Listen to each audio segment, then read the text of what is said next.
I'm an ex-student, as I said, 86. I'm also a mum, a wife. I've got 2 sons. Work-wise, by trade, I'm a lawyer in law reform, policy and advocacy. And I ended up in this position following a Christmas dinner with my girlfriends from Santa, where I had done some volunteer work with Zonta, advancing the status of women, and particularly with an interest in domestic violence. And one of my friends, over a couple of glasses of champagne, said, "Have you seen? They've got a fellowship open. You should apply." I'm like, yeah, okay.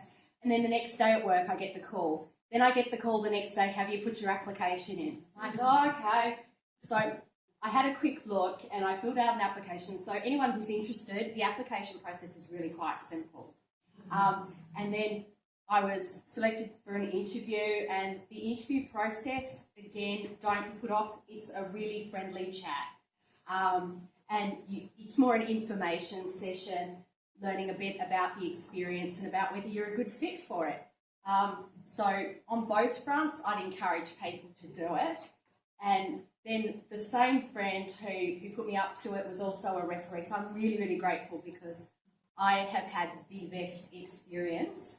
Okay, so that gives you a bit of background as to who I am and how I got to be here.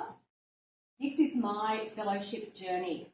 I started in Honiara, then I went up to Gizo, then I went up further, and each leg of the journey was getting a little more and more remote.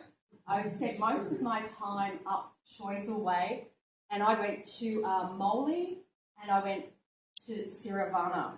So I did a fair amount of island hopping in remote areas, and for that I'm really quite grateful because I was travelling around being handed between the sisters, the community, so I was well looked after and supported, but I also felt quite independent because I was travelling by myself and I really had no other choice but to embrace the communities and the way they lived, because I wasn't bouncing off anybody else and I couldn't hide in a conversation with another person who has the same cultural background as myself. So it was really a very immersive experience, which made it all that much more rewarding for me and challenging at times as well.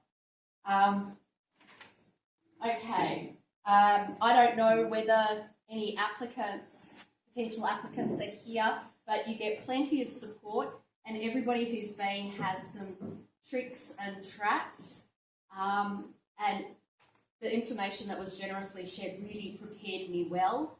I was surprised that I had everything I needed, and that makes a big difference in the Solomons because you can't just get the things you've left behind.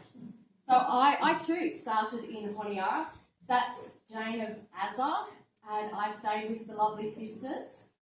You might look around behind you and see Sister Mary. It was such a lovely introduction.